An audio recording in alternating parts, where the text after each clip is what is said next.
విషయాలు.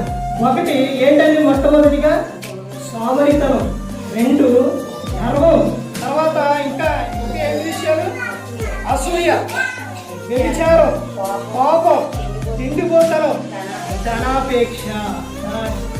ఏమైందండి ఇవి ఎవరు కలిగించేయంటే అపవాది. ఇందులోని ఇంకా కొన్ని ప్రాముఖ్యమైన ఒక 3 విషయాలు ఉన్నాయి. ఏంటి అవి? లోకంలో దేవుని యొద్ద నుంచి వచ్చినవి కాదు. ఏంటవి చెప్పండి? నేత్రాశ, శరీరాశ, జీవపు డంబం. అవి తండ్రి వల్ల పుట్టినవి కావు.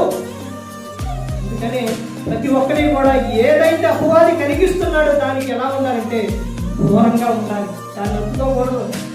అదే ఆ విషయమే చెప్తారు కదా అపోస్తలుడైన పౌలు గారు రోమీయులకు రాసిన పత్రిక 12వ అధ్యాయం 1, 2, 3 అక్కడి నుంచి చదువుకొని వస్తే చెబుతుంది.